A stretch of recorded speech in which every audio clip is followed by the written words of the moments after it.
Hi, welcome to Naptime Nutrition. I'm Yaffi Lvova, registered dietitian, nutritionist, and owner of Baby Bloom Nutrition and Toddler Test Kitchen. And with me today is the fabulous Bonnie Giller, with a whole lot of letters after her name, MS, RDN, CDE, and CDE. And she just wrote this book, Enjoying Food Peace, and I'm really enjoying Food Peace. So thank you for joining me, Bonnie. Oh, my pleasure, Yaffi. Thank you for having me today. Yeah, well, we wanted to talk about vegetables and how delicious vegetables are. And no, we're not crazy dietitians who just really like eating raw broccoli out of the ground. We are food enjoyment activists who believe food should taste good. And to that end, Bonnie wrote this fabulous cookbook, Enjoying Food Peace, and it's written from an intuitive eating perspective. I've talked about this a little bit on Naptime Nutrition, but Bonnie, can you tell me what made you an intuitive eating dietitian? Oh, absolutely. So I am actually in practice now over 30 years. Hard to say. You're probably not even 30, but anyway. I am. I'm actually 37. Oh, okay. So you were a baby, but all good. So yeah, and so in the early years of my practice, I would be creating quote unquote meal plans for clients for most of the time to lose weight.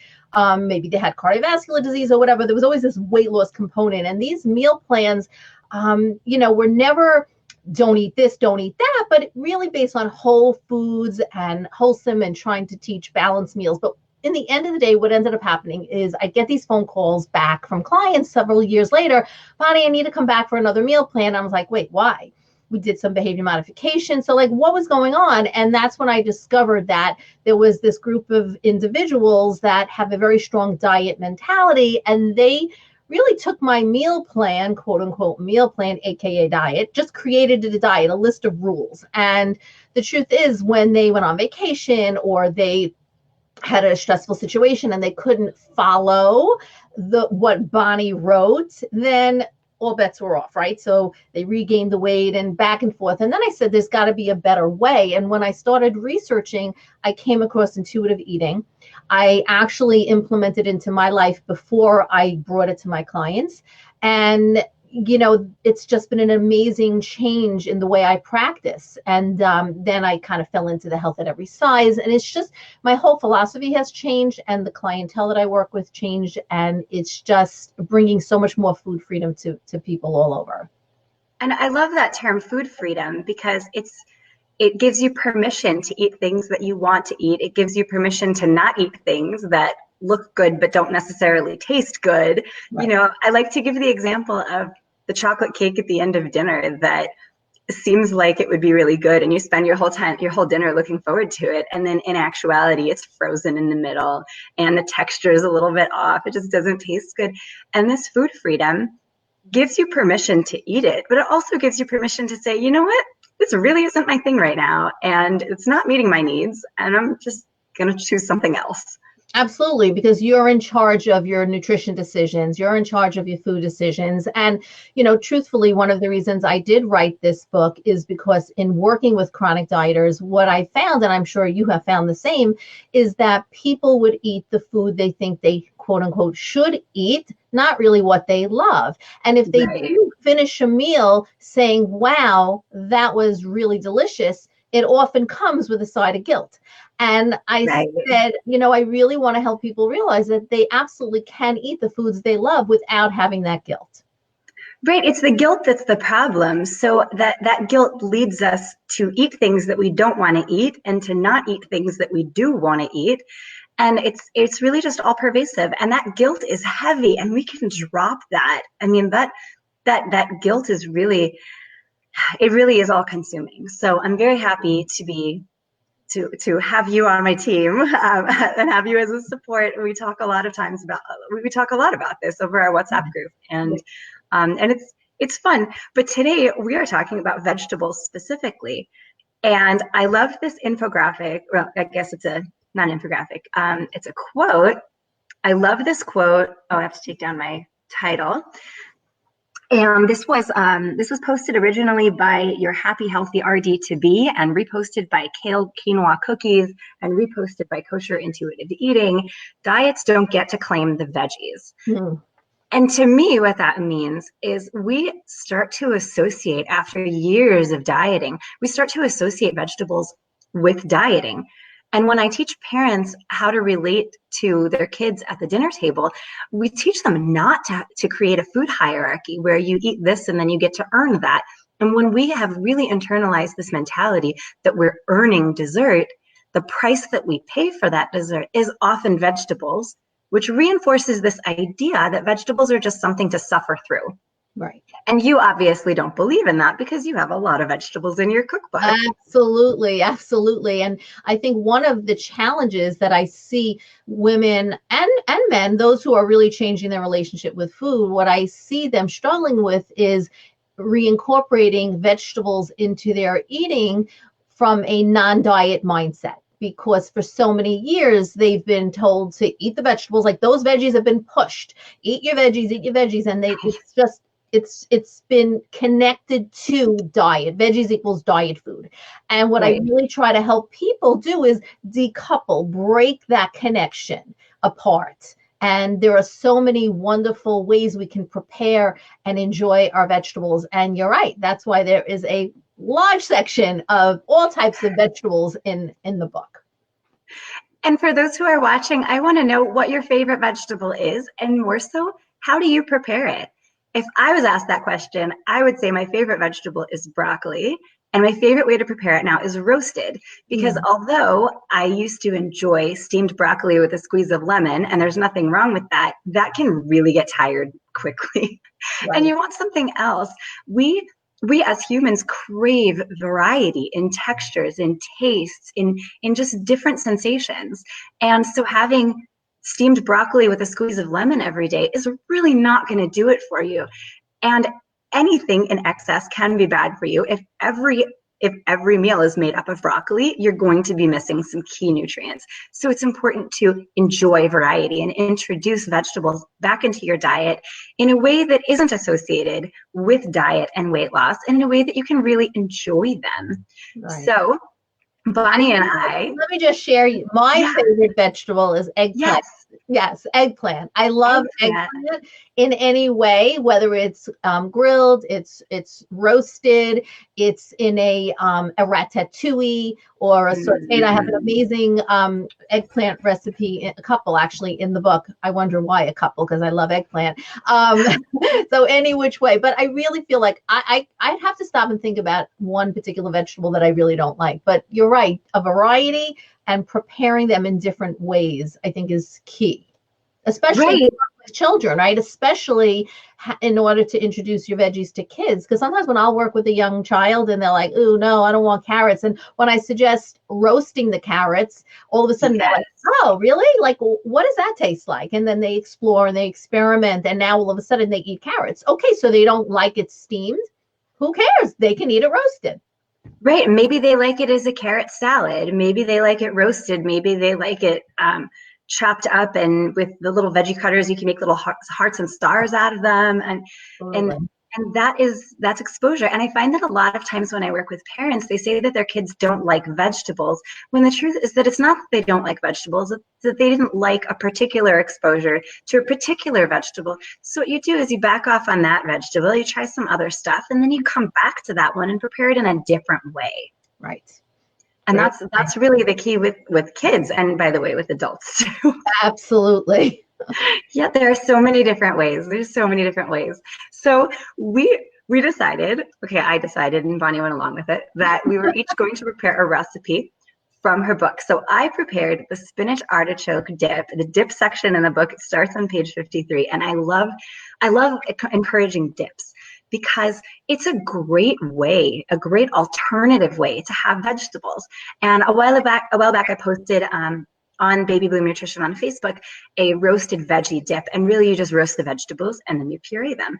And it's an amazing way to experience those flavors in a different way, and it feels different and it tastes different, and it's very possible that something that you previously haven't liked is something that you will like. So this is spinach artichoke dip, and it's delicious. And it took me, I picked it because it would take me like 2 minutes to put together, and it really did. And I've never made spinach artichoke dip before. It's something that I really enjoy and I always wanted to make, and it was on my to-do list. Well, there you go. I'm going to enjoy it with some sliced jicama. Yummy, yummy. Wow, that's great. Yeah. It is delicious. And I decided to make the pickled green bean salad because, again, when Yaffi said, "Hey, let's both make a recipe," and I'm like, "Oh my gosh, what ingredients do I have in the house?" And I said, "All right, all my recipes are quick and easy with like normal ingredients, right? That's really important when I create recipes in my cookbooks." And I flipped open and I said, "Oh, I've got those ingredients, except dill. I ran out to get some dill. And here, I don't know if you could see my pickled green beans, my jars. I don't know what happened to my jars, but my husband must have thrown them out. But I found this cup that I could use just the same and sealed the top. I made this last night. So I'm not sure. Can you see? Oops. I got a bing. Sorry about that. I guess I forgot to shut something down. Okay. Anyway, so can you see the green beans and the red onion in there? Yeah. Okay, cool. So anyways, I made this and the dill. There's the dill. So I made this last night, and it's supposed to sit in the seal jar in the fridge for 3 days pickling. So we'll probably enjoy this Friday night, probably Thursday night or Friday night. And with pickling, when you're pickling, usually the longer, the better. So that's just, Yeah. And there are different ways to pickle too. There are different methods. So I worked on a recipe when I was an intern. I worked on a recipe for pickled asparagus. Mm-hmm. And it's beautiful because kids really like pickles. I think this is a great recipe for kids because pickles go over really well in a lot of families, but you still get that delicious crunch of the vegetable with a lot of quick pickle recipes. And the truth is that in Toddler Test Kitchen a few weeks ago, we did veggie sushi, and the kids went nuts over the pickled daikon. Oh, wow. I didn't see that coming. I didn't even include the recipe for that, even though it was super easy, but it makes sense. It was a bright yellow color from the turmeric in the recipe. It was crunchy. It was subtly sweet. So why not? And pickling vegetables is a fantastic way to experience a vegetable in a familiar way that's also new. And actually, there's a dietitian in California, Tamar Rothenberg, who did a recent series on pickling. So I should probably link to her. Oh, wow, that's so interesting. Okay. Yeah, and she focuses on cancer nutrition. And she did this whole thing on pickling and different things you can pickle and how you can pickle them. And it was an entire month. So that was really fascinating to watch. Wow, that's amazing. That's a great idea. Yeah. But I agree with you that kids happen to like the pickles and that flavoring. So I'm actually excited for to serve this because my daughter, I want to say my younger daughter, but she's not so young, she's 16, but she tends to need a little time with opening up her taste, but she's really expanding now that she's getting a little older. And when she saw me making it last night, she's like, "Oh, I don't think I've ever tasted anything pickled. I can't wait to try it." So that was pretty exciting to me. Awesome. Yeah. Awesome. You know what? Maybe I should do pickling at Toddler Test Kitchen. I think that's a fantastic idea. Yeah. So why should we eat vegetables? Oh, why should we eat vegetables? That is a loaded question. Yeah, this nap time nutrition is going to be 3 hours. So. Well, let's just start with all the vitamins and minerals and phytonutrients and antioxidants that are present. Fiber that are present. And when I look at food choice, like when I encourage, my clients to think about the choices they want to make for themselves, I ask them to think about it from a place of self-care. And when you think about vegetables, right, we think about the nutrients that it provides. And so the what we call the micronutrients, the vitamins, the minerals, et cetera, we're thinking about the fiber that it provides to help us with our digestion, right, and just moving everything through the GI tract, and vitamins and minerals to help prevent disease. And, these are all really important things that vegetables obviously give us, and think about it from that place, from that point of view. And I think it's really important to just step back and say, you know what, what do I think about vegetables? And if you are somebody who has been struggling with, I just don't want to eat the veggies because I just feel like that I'm on a diet, I would just ask you to kind of ask yourself a question, which is, well, how can I reintroduce vegetables into my life from that would not feel diety, from a non-diet perspective? And then ask yourself, when you do eat these vegetables, right? Ask yourself, how do I feel eating these vegetables? Am I going to the bathroom easier? Right? What do you see? What do you feel when you're adding some of these vegetables in now from a different mindset, right? Not from a mindset of, this is what I have to eat, but more about this is what I enjoy, and this is really giving me some great, I'm getting some great results from the vegetables, from my health, right? From that self-care place. And a good example of that is how I said I'm going to have the spinach artichoke dip with slices of jicama. Well, why wouldn't I have it with crackers? Well, for one, I don't happen to have any crackers right now. We're currently, getting ready for Passover, and I'm not buying crackers. But I really enjoy the flavor and the texture of jicama, and I'm just really looking forward to how the smush of the spinach and the soft kind of meaty texture from the artichoke is going to play against that fresh crunch of the jicama. And I'm not looking at it from the perspective of how many calories does it have. I'm looking at it from all of that sensory exposure and how I'm going to enjoy the experience. And that's exactly what we're talking about. If you're someone who would prefer to eat it with crackers, have it with crackers. Right. It's all about what your choices are and what's going to make you feel good. And so on that note, I'm also going to say that I've noticed that when I have a lot of different fruits and vegetables in my daily nutrition intake, I feel more energetic. And when I feel more energetic, I'm in a better mood, and I'm able to maybe not yell so much. So that's my self-care. Making sure that I have a lot of vegetables in my diet is my self-care, because I know I'm going to feel better on a physical and emotional level. Absolutely. Right. So it all ties back to self-care. Absolutely. Yeah. So I'm going to try to do some desktop screen sharing, because that didn't work. Because you sent me a fantastic picture of your pickled green beans, and I think that looks a little bit better than the picture that we're getting. Okay. Trying to make it work. Oh, there it is. Is that showing? I don't see it. But you don't see it. Okay. Oh, it's not showing. It's all black. Okay. That's not showing on your side, huh? Nope, not showing. All right. Well, that didn't work, but we can post it. We can post it below the video. Yeah, I'll post it in the comments, because it really does look beautiful. That vibrant, crunchy green. It really looks beautiful. And that's something that's going to look beautiful on your table. And how I would suggest serving that, since it's going to be different than your standard steamed or roasted green beans, is serve it in the jar on the table, because it's going to show your family that this is something different.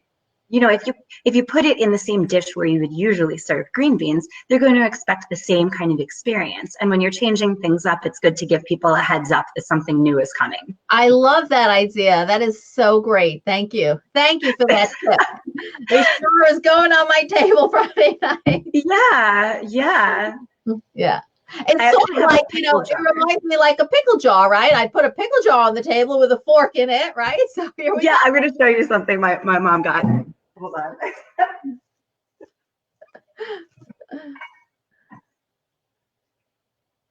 I obviously wasn't planning to bust this out, but this is my pickle dish. Oh my goodness. Isn't that cute? So that was your mother-in-law bought that for you? No, my mother. Mother. Okay, I was going to say, I guess she doesn't want you putting pickle jars on the table. I think it's something my mother-in-law would buy for me. They're both very put together women. don't know where I fit in, but anyway, so this is our pickle plate, and that's, you know, something like that to just clue in the family that something new is coming. Because even if something tastes delicious, if it's a totally different flavor than what you're anticipating, maybe it's not going to go over as well as if they have some kind of clue that something new is coming. Right. Yeah. And we always introduce something new with familiar foods, right? So especially when you have younger kids. My kids are older, but especially when you have younger kids, that's also very important. Right. Yeah, you always want to have a safe item on the table. I've spoken about that on Naptime Nutrition in different segments, but it's a good point. So your entire dinner should not be new, and your entire dinner should not be one dish. So Bonnie is not going to put a jar of pickles on the table and say, "This is dinner," unless her husband really upsets her. I don't know. Perhaps. You get pickles tonight. Here, these for you. You get pickles because you're acting sour. Yeah. Oh, I like that line. So Bonnie and I are both hanging on to this book, enjoying Food Peace. And I'll put the link below where you can buy it if you're interested in that. I'm really enjoying the recipes, and I love the pictures and all that. So is there anything else that you want to really say? I just want to share with like everybody who's watching in your community that enjoying your food, having great pleasure in your meals, and just walking away from that meal feeling comfortably satisfied, but fully satisfied psychologically, is an amazing feeling. And you can eat all foods that you love without having any guilt. It's really important. And if you are struggling with that, to really, seek support, to get the help so that you can enjoy your food again. Because food is meant to be enjoyed and to have, to please us, right? To fuel us, but also for pleasure.